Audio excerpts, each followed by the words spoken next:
And it doesn't mean it's untrue, right? It can be true that it's more difficult, like from your culture and from your point of view. Yeah, like if you are some white lady from Upper East Side who who is in the middle class woman, then maybe it's easier. Maybe it will be easier for you to get attention and grow your social media and things like that. For Mm-hmm. me too, it'll probably. I wish I was a white lady. It'll probably be easier for me, but those are not the cards that we were dealt, and we gotta play the best with the cards that we're dealt. And I guess that's what I mean by we shouldn't victimize ourselves. And the same narrative that you were saying, that's the story of my life. Like and I think a lot of actually other Asian people in the US feel that way, where we walk into a meeting. Like, I don't know if you saw that movie Big Short, but it's the one about like in 2008 banking crisis.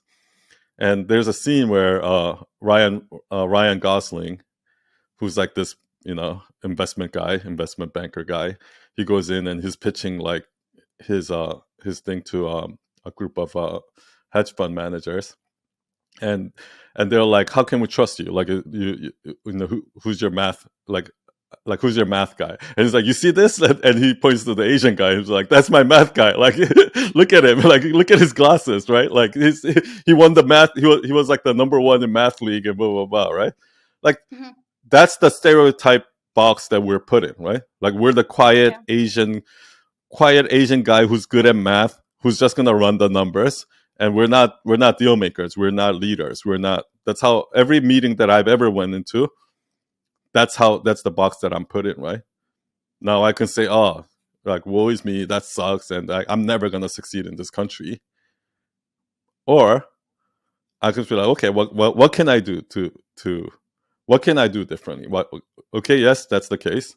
Now what, right? Something like Yeah, that. but But I I've been down think, that yeah. I've been down that rabbit hole, like that kind of downward spiral before, where I was like that, that emo, like goth kid that's like me, like Eminem, right? It's me against the world. I hate everyone, like resentment, and it's like, fuck this, fuck the world. Like, I've been like an angry teenager or something like that, right? So I've been down that road before, and the only thing that's gonna bring is resentment, darkness, depression. Like, it's just all that's gonna bring is misery and nothing else. And you're just gonna hate the world more and more and more. Every person that you meet you're gonna think that they're judging you, and most of that, I think it's in our heads.